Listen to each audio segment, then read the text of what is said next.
Okay, good evening and an extremely warm welcome to those attending the Major Planning Application Committee this evening and to our viewers watching live on the Council's YouTube channel, Hillingdon, London.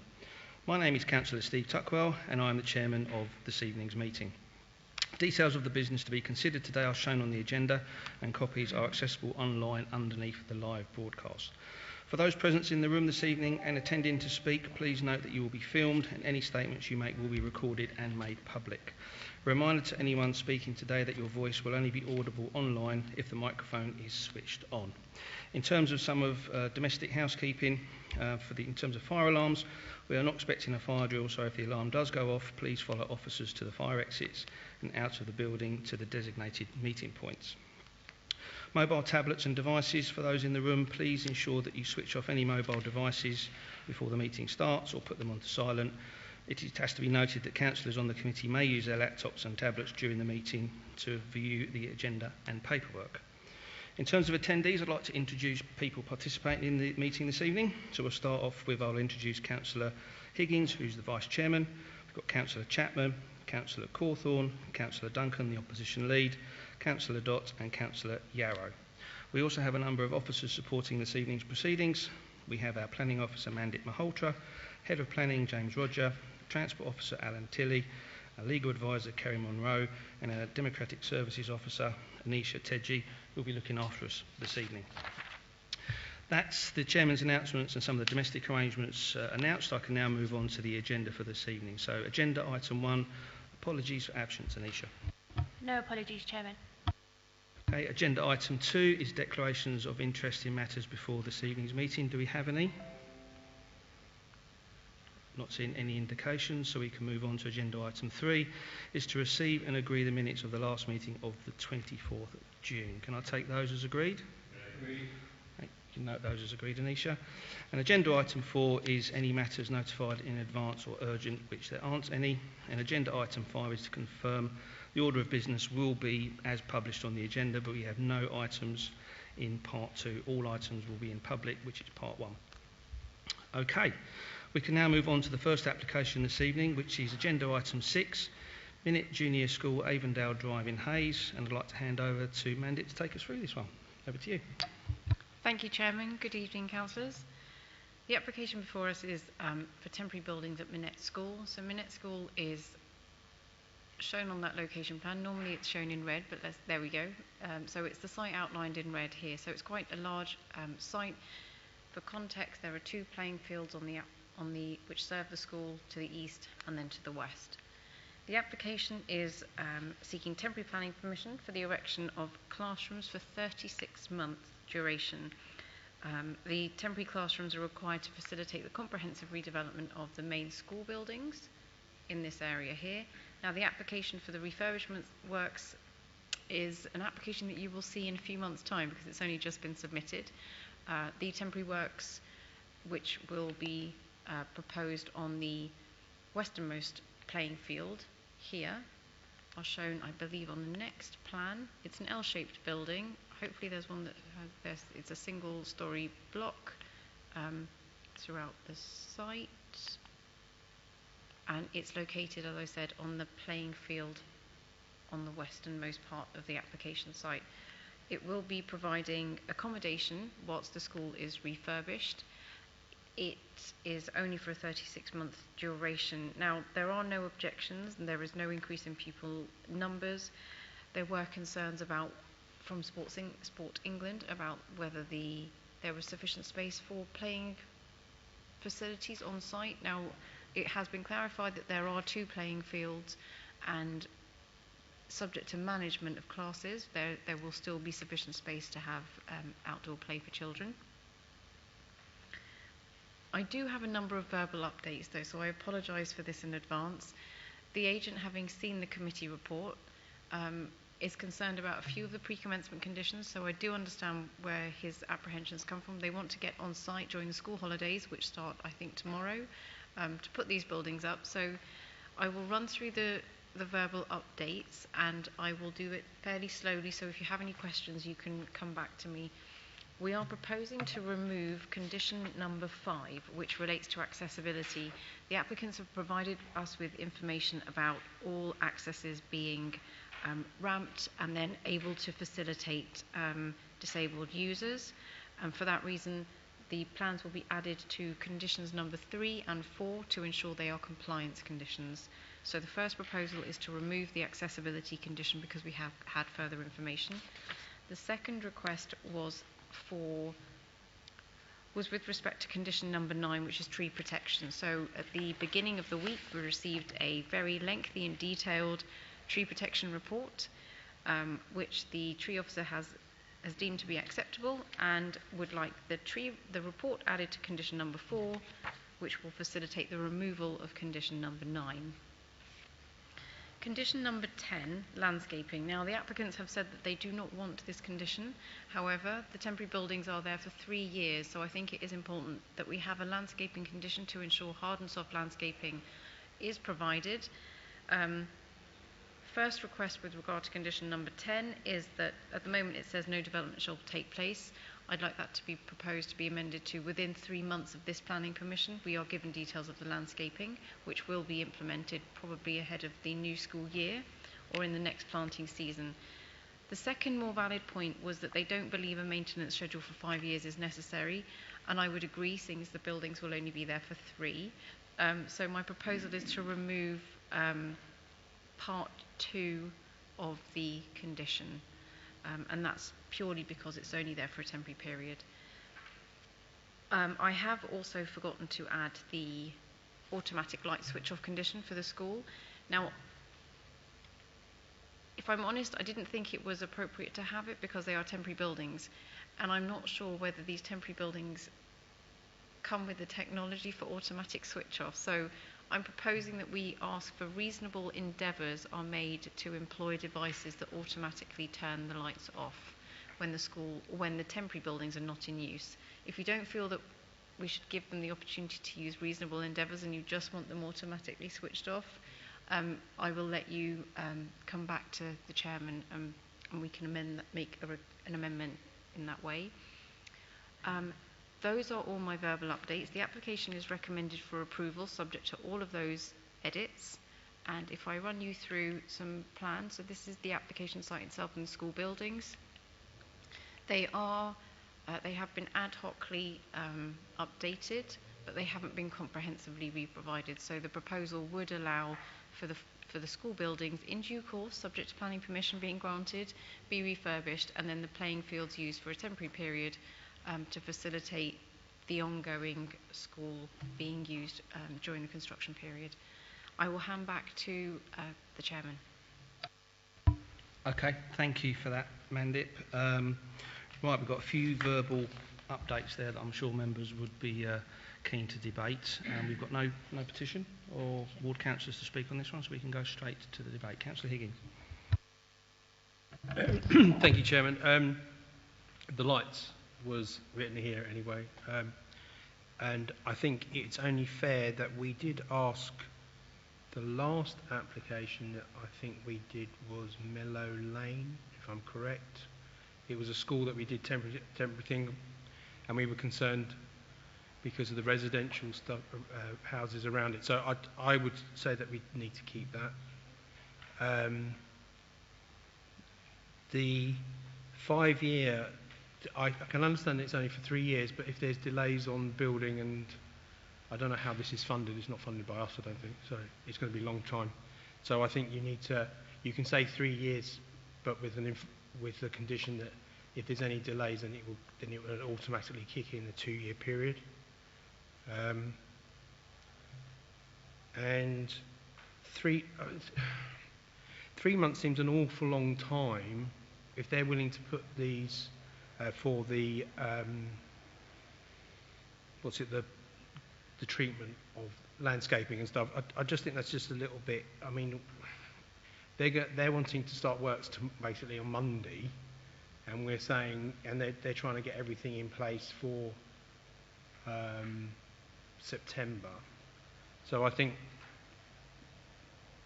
I just think that's a bit too generous, to be honest, in my opinion. But it's up to the rest of the committee to think that. I can't read my ultimate. No, we've to discuss that. Like, so that's basically it. Apart from that, I would propose it, but we'll see what officers come back with. Thank you. Thank you. I'm sure other members will indicate. Now, Councillor Cawthorne's indicated, but I don't know if you wanted to come back on any of those points, Mandit.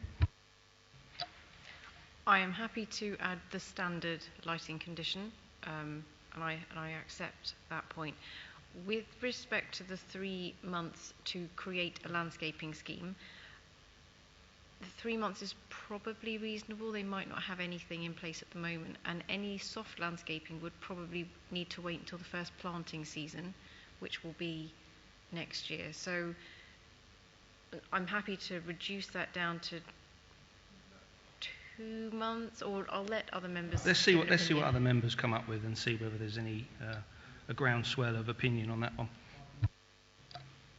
Now, the application is only asking for 36-month temporary permission, so it's not within our gift to now offer them more because we haven't consulted on 5 years.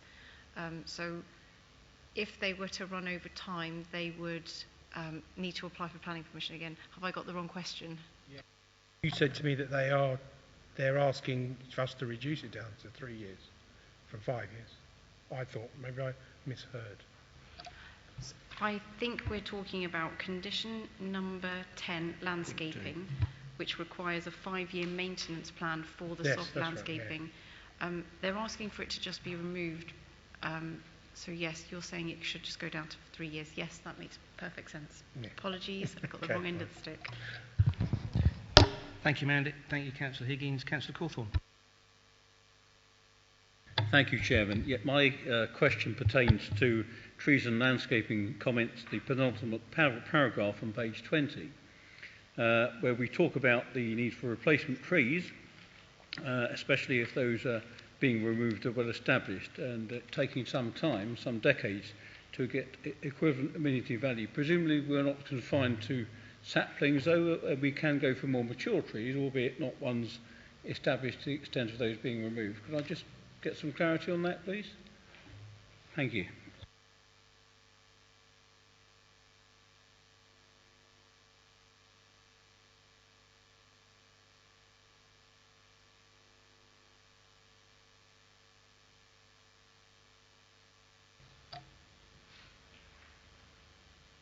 I believe our condition is asking for one-to-one tree replacement on site to ensure there is a sufficient tree replacement.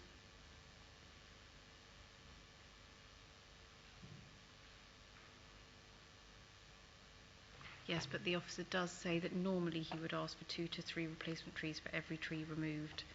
I think we were trying to be balanced because the full planning application that we will receive, that will come to you in a few months' time, which has only just been lodged, will probably also need additional landscaping in itself. So one-to-one for the temporary buildings, so around where the temporary site is on the western field, is probably sufficient here. And then if there was any other loss, we would secure it through the full planning permission, which you haven't got before you.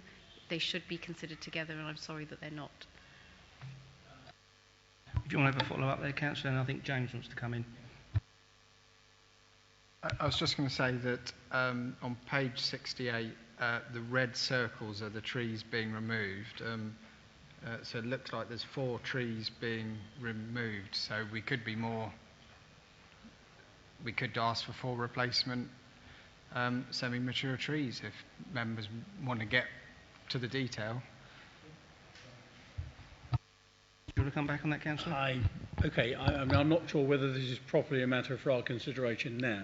If I've understood Mandeep's comments, and the acoustics aren't great in here, I'm afraid, but what I think you've said is that it is within our gift to be more specific about what we require in terms of more mature specimens being put in, but that's not a matter for us to decide now. Have I understood that correctly? Yes, and that can be left to the landscaping officer at the discharge of condition stage. We could add an informative to say that there was a desire for pollution absorbing and semi-mature trees to maybe capture both elements. Well, unless there's a compelling reason why not, I'd go along with that. But again, I'll hear from colleagues as well, of course. Okay, thank you. Councillor Dott. Thank you, Chairman. I understand no objections have been raised about this application, and this application complies with all the local and London plans. My question is, 2 years ago, similar application been submitted, and that time in 2019, and I think objections have been raised that time. So, what was the outcome if it was refused? On what basis? What the grounds were refused? Because I want to know what's the similarity between two of them. Within 2 years' time, they submit another application. Okay, thank you, Councillor. I think we have to consider the plans that are in front of us, but Mandy, can you pick up Councillor Dott's point?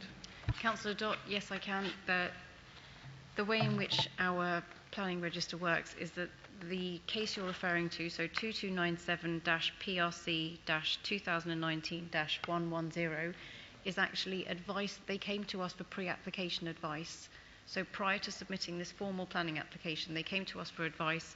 And although it says object, OBJ, what that indicates that there may have been concerns with potentially some of the refurbishment works that they were doing. It wasn't outright to say that we had refused the application. We were just giving them some advice that there were some concerns with the proposals that they needed to amend before they put this application in. Thank you. Which looks like is what they've done, so that's good. Is that okay, Councillor Dott? Yeah? Okay. I've got Councillor Yarrow, followed by Councillor Duncan. Thank you, Chairman. When I was writing down the changes on item 5, accessibility, I just made a note, remove it, and replace it with what? Is that 7.12 on page 24? Or what was it replaced with? I can answer that. So there are additional plans that were provided to the case officer, which will then be added to the plans list. So condition number 3. Condition number 3 will be amended to have the plans added to that list. So we're not losing that condition, we're just tagging it onto a different condition. Is that okay, Councillor Yarrow? Yeah. Okay. Councillor Duncan. Thank you, Chairman. Yes, I support the lighting. I think it should be mandatory. Light pollution is, not acceptable, and this is going to be quite a bit closer, even though it's single storey, to residential buildings. When we're talking about landscaping plan, as these are playing fields and we want them to be restored to playing fields, and I think possibly to help with the lighting, perhaps some of the landscaping could be on the boundaries where they don't, they will be there permanently, if you like. It seems, more sensible to, if we can look at it in that way, I think, because obviously we don't want planting on the site itself where these buildings are going, because we need them to be open, to have the pitches laid out. So if we have a bit more screening on the boundaries, I would hope that could be achieved through this condition. It gives a bit extra protection for any light pollution as well. Thank you. Thank you. Anything you think we could do to the conditions to address Councillor Duncan's points?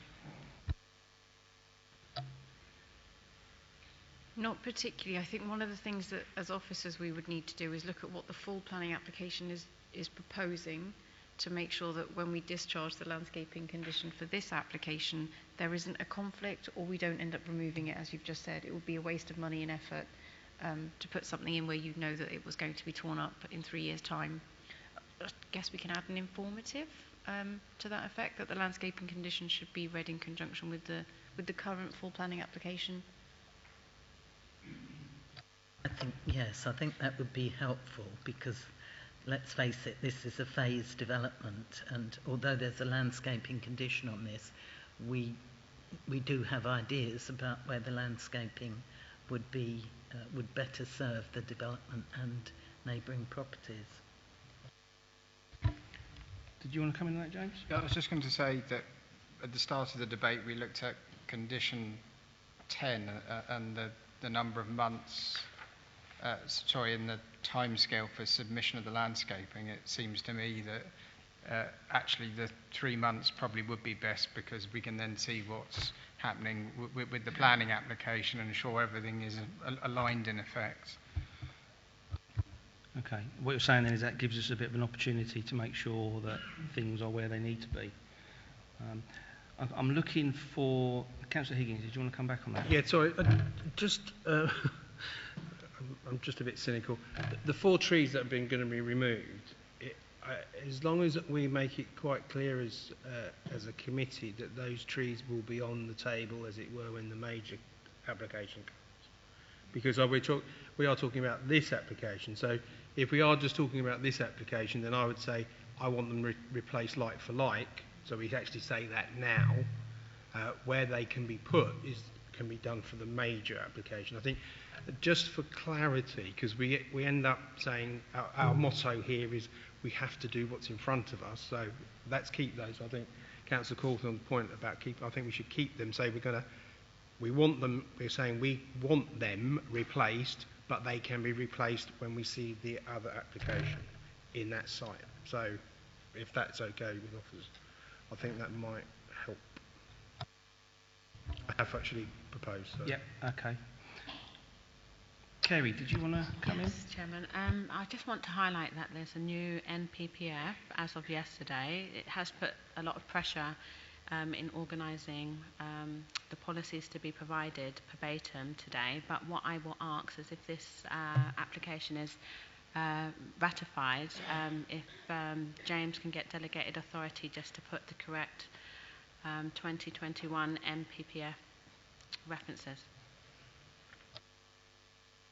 I've got Councillor Duncan indicated, but I think James wants to come in to answer that point. Kerry's absolutely right. I had an aide memoir to mention that before there was a vote done. So ahead of the meeting, we have looked at all of the reports, and there's nothing that is changed by the changes to the NPPF in terms of what we're putting before you, but it does mean that I'd be grateful if you delegate to me that if we need, where we need to update drawing numbers and such like, that the decision notices reflect that the NPPF is now July 2021 rather than it was 2019. Thank you. Thank you. Good point. Councillor Duncan. I just wanted to second it. I don't know that it's been seconded. Thank you. Thank you. Okay, I'm not seeing any other councillors indicate, but we have got quite a bit to pick out on this one, because there was a very, very robust debate around this one. So we've got Mandip's verbal update that we will include as part of our decision this evening, whichever way that goes. The auto light condition will be added. Replacement trees informative added, I think.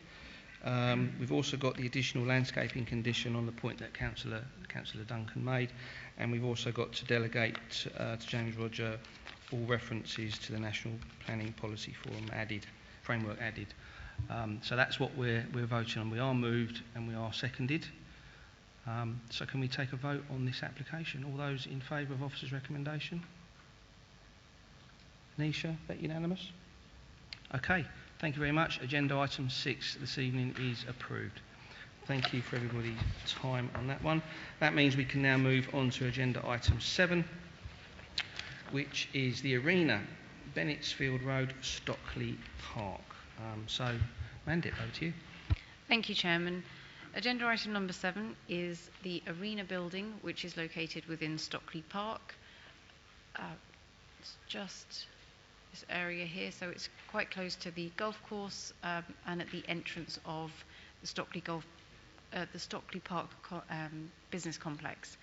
The one thing to note here is that whilst the remainder of Stockley Park is within an Article 4 area where office to residential conversion is not permitted, the arena building, because it's a mixed-use building which comprises of a gym, a pub, or used to, and I know it has some smaller retail units, or used to have smaller retail units in it. It is not within the Article 4 exclusion, so it does benefit from the prior approval process. So the first floor of this building comprised of offices which are no longer used. The application proposes the change of use of the offices under the prior approval process to 12 residential units. As we have always said, we're not big fans of the prior approval process. However, the application is before us. It's proposing 12 units, and we do not have the grounds, based on the current criteria, to refuse the application. There has been one point raised about car parking. Now, the application proposes 12 residential units. Stockley Park, if I go back a few slides, has a car parking area shown on the plan that I'm highlighting in front of us, which is an area of car parking which is used by various occupants. So there are gym occupiers, there is a hotel that uses the car parking on a first come, first served basis. Those that use the shop and those that sometimes maybe overspill from the golf course also use this car parking area. Due to civil matters, so the applicants have an inability to allocate and designate a single space to a residential occupant. It's because it's used as a first come, first served basis. On that basis, the council have considered that this application is technically car free because the applicants cannot allocate and dedicate bays to those future occupants. And for that reason, you'll see in the report that the recommendation is to accept a contribution to improve cycle and pedestrian routes. That would be via the Bolingbroke access over towards Blythe Road and Clayton Road. So providing better access where currently only really buses come into Stockley Park. I did speak to the applicant on Monday, or the agent on Monday, because I was slightly confused. This whole area is covered by automatic number plate recognition. The applicants cannot offer dedicated and allocated spaces, but the residents will be offered the opportunity to put their cars into the automatic number plate recognition system, so they will not get fined if they are to park there. But they cannot dedicate the spaces, but it's a first come, first serve. So if there is a space, the resident would be able to park in this multi-purpose car park. Hence the reason that we as an authority, as the planning department, have deemed the site to be car free, because we cannot guarantee a future occupant who might come to complain to us that they will get a car parking space, but they can negotiate one with the management company of the Stockley the Stockley Park Consortium, I believe they're called.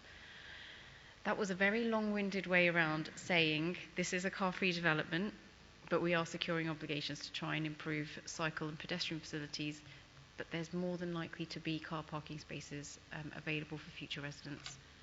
The application, if I go through some site photographs, we also managed to get some car occupancy level information. So in 2019, so all pre-COVID statistics, because they have automatic number plate recognition, they actually know how well used the car parking is, and so it's never at 100% occupancy, which gives me some comfort that actually the future residents probably will be able to apply to the consortium to have their number plates added and park a car there. But again, there's no guarantee. It's just to offer a level of comfort that it's never 100% occupied. Some photographs. So this is the application site and the car parking area we've been labouring on about. What I have, this is the actual building itself. So it's the first floor accommodation that will be converted. And that is the building itself. I believe it's currently vacant, and given the office market at the moment, doesn't seem to be much prospect of it coming back on stream, hence the reason that we have this prior approval for us. We have previously granted prior approval for this building, but it lapsed, so it was never implemented. Perhaps COVID has been a reason for them resubmitting the application to make it live. One of the benefits of the current prior approval is that they now have to comply with national floor space standards, so we are at least getting better quality units which have adequate daylight and sunlight. The application is recommended for approval subject to conditions and the planning obligations. Thank you. Thank you, Mandip, and well done for taking us through the car parking complexities of this application. Again, right, we're no petition, so we're open to debate. Councillor Cawthorne, you indicated. I did, thank you, Chairman.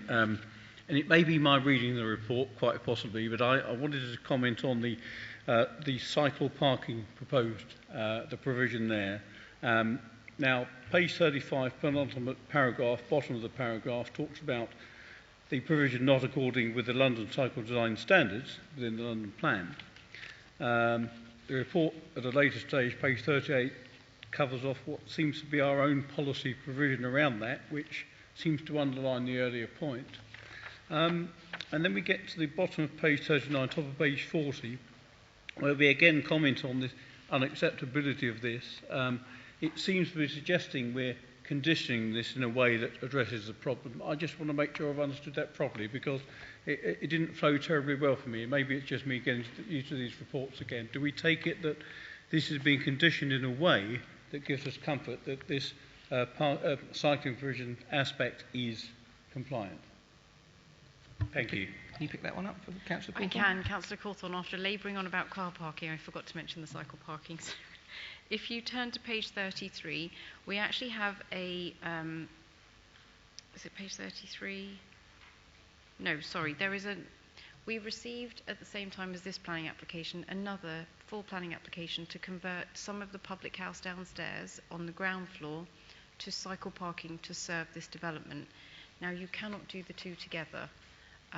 So they've withdrawn that application, but we're expecting an application to be received which will propose part of the public house, which is currently vacant, to be converted into a cycle store, hence the reason that we have conditioned it coming on stream at a later date. So if that doesn't happen, the applicants are still required by virtue of the condition to provide that cycle parking, but we're not happy with its proposal, which was previously, if I go back to the plans, at first floor level and require, I think it was somewhere in this area here.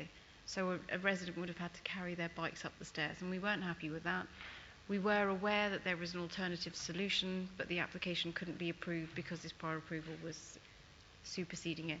Unfortunately, planning process and procedure can be slightly painful sometimes, so this application needs to be partially implemented before we can approve external alterations.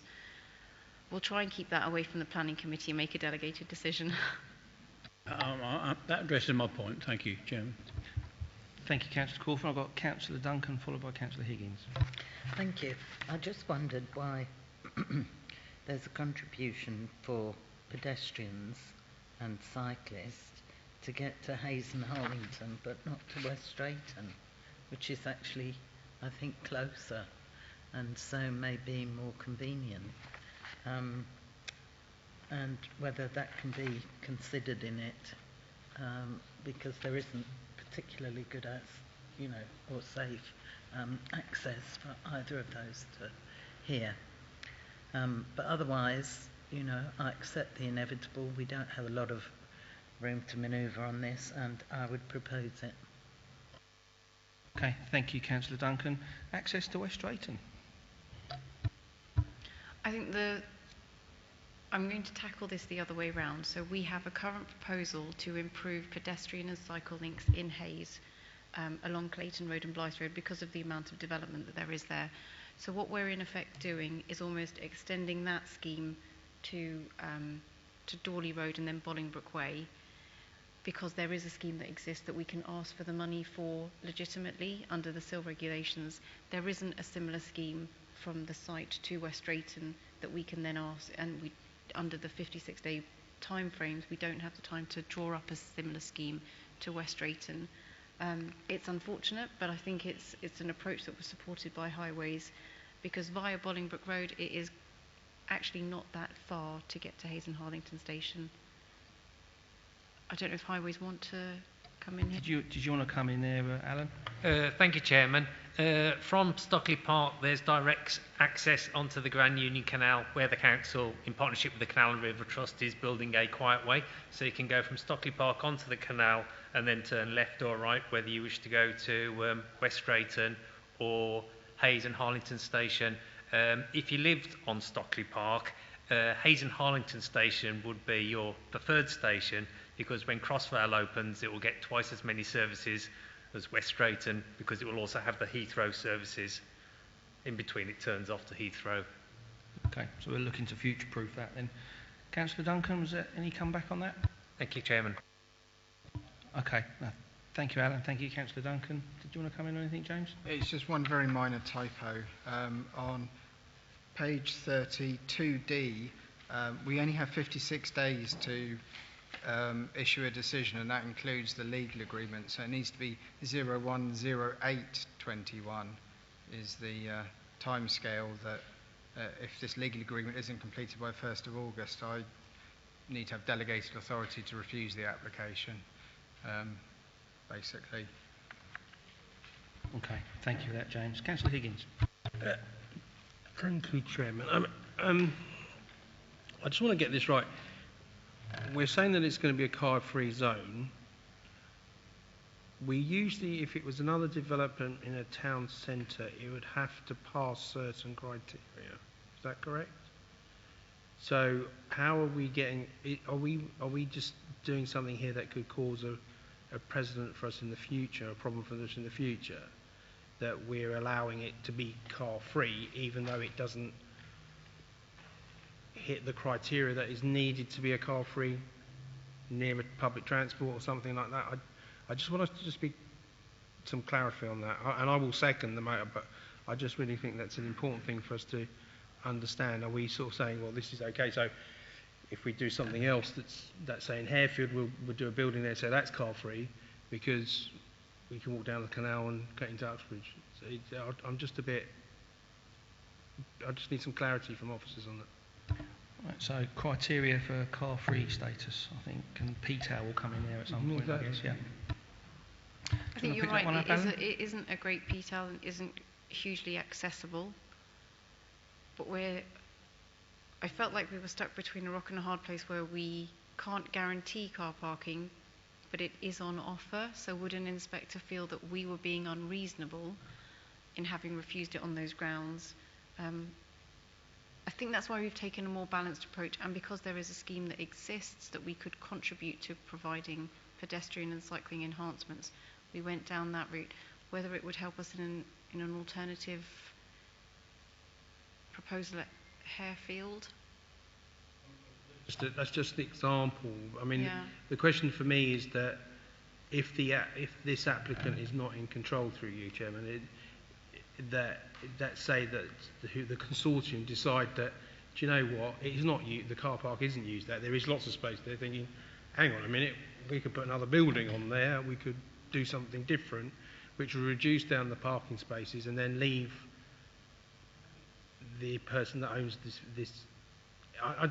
But that to me is not my problem. My problem is I want to make sure that as a council we are saying that we have criteria for a car-free zone.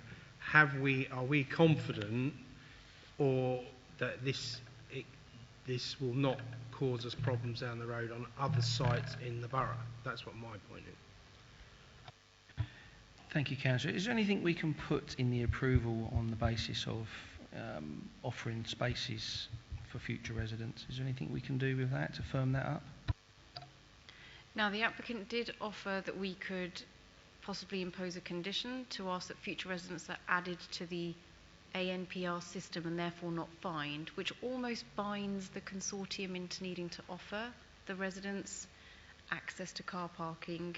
So if you would be happy to add a condition that future residents are eligible, that would be fine. Yeah, just there's a small caveat. So Amanda and I were talking about how we'd word the condition to comply with all the condition tests, and it won't be completely straightforward. So I know it would almost be a best endeavours for us to come up with a wording that covers it, and obviously we will do our best endeavours, but it's not the simplest thing to condition. But that said, I'm sure we'll come up with an answer. Okay, Councillor Chapman. Thank you, Chairman. I was just going to comment. I mean, surely the significance here is that because it's permitted development, the building's there already, and there is a parking arrangement for one of its officers, and effectively, it's not a new build, so effectively the scheme is neutral, and future residents will be able to get onto the ANPR as existing or previous employees are. So as I say, it's just simply that it's neutral. I mean, I would suggest almost it's not parking free. It's parking free in as much as you don't have a dedicated parking space, which would normally be the case with a domestic property. But it's not parking fee in that your vehicle, you can nominate a vehicle to go onto the scheme. And I think it says there's 180 parking spaces, and as long as you turn up and there's only 179 in use, you have a parking space. It might one day be immediately in front of your flat. It might the following day be 20 rows at the back round the corner. But ultimately, you have it, as long as the scheme works like that, you do have a parking space. Sorry, I just wanted to comment, Chairman. No, thank you. I think it's good to add to the debate. Alan Tilley. Thank you, Chairman. Taking forward what Councillor Chapman said, think of it as a car-free development on a street where there's parking capacity. Thank you, Chairman. Yeah, I guess so. Right, I'm not seeing any other members indicate. We are moved by Councillor Duncan and seconded by Councillor Higgins. And I was just about to say that we could delegate authority to James to add the access to the ANPR car park. There you go, I've got that. ANPR car park, carefully worded. Good luck with that one. Okay, can we take a vote on application number 7 for this evening? All those in favour of officer's recommendation? That's unanimous. Anisha, can you confirm that? Yep. Okay, so agenda item 7 this evening is approved. Thank you very much. And again, a robust debate. Thank you, everybody. Right, that brings us on to the final item for this evening, which is agenda item 8, Terminal 4 long-storey car park on the southern perimeter road at Heathrow Airport. So, Mandik. Thank you, Chairman. The application before us is for a temporary drive-through and park COVID test facility. Now, about a year ago, I believe we all approved a similar facility just off the Bath Road. So this is an application to move the facility over to a different site over at Terminal 4. The application has been recommended for approval. It's a very similar setup to the last one that we all discussed and debated. So you drive, you park through. There were some concerns raised with regard to how waste is disposed of, but we've imposed the same conditions as we previously did insofar as they need to meet or they need to be separated. Medical waste needs to be separated and disposed of accordingly. The application has been recommended for approval. It is retrospective. They needed to vacate the site that we approved last year, and they've already moved on to this one, but we aren't raising objection, and they did do some informal pre-up with us. So it wasn't a complete surprise, it was retrospective. But the application drawings are on the screen. So that's the current site, which is a car park for staff at Terminal. And I believe that Terminal 4 is not going to be operational for some time, hence the reason that it's more suitable to have this site being used as a COVID test facility. And we have the site itself in operation. Thank you. I'll pass back to the Chair. Thank you for that, Mandip. Okay, Councillor Duncan, you indicated. Yeah, thank you. We know that we need these facilities at the moment, and we need them for travellers arriving at Heathrow. They need to be tested quickly. We do not want them having to travel any distance and coming into contact with people in case they do have the virus. So I think this is just for a temporary period. I'm glad it's here. I'm glad it's close to the airport, and I would move the officer's recommendation. Thank you. Thank you for that, Councillor Duncan. I've got Councillor Chapman. Thank you, Chairman. Yeah, reference was made to the earlier site. I think I said at the time it would be a brave committee that turned it down, and I agree again at this one. I'm more than happy to second it. The only thing I would ask, reference is made on page 49, item 5, no consent to signage. Is that something we can address now, or do we have to wait for them to apply for their specific signage and advertisements for the site? You okay to pick that one up, Mandip? Now, most of the signage on this site is probably within that's allowed because it's small directional signage. Chairman, I'm assuming it's going to be relatively small, a lot of it by definition temporary, that doesn't need permission. Is that the case? I believe that's the case. I'm really sorry, I didn't even notice that informative was on there, but they wouldn't need permission. Yeah. For most of the signs. We're not talking neon signs, obviously, sort of things, stuff like that, yeah? I hope not. No, that's fine, Chairman, thank you. No, thank you. Okay, looking at members, I'm not seeing any others indicating. Councillor Duncan has moved us, Councillor Chapman has seconded us. Can I take a vote on whether we approve this application or not? All those in favour? Okay, that's unanimous, Anisha. So agenda item 8 this evening is fully approved. Thank you. Right, that brings us to the end of the Major Applications Planning Committee on the 21st of July. For those watching on YouTube, thank you very much, and for thanking members and supporting officers this evening. And I just wish everybody a good night. Thank you.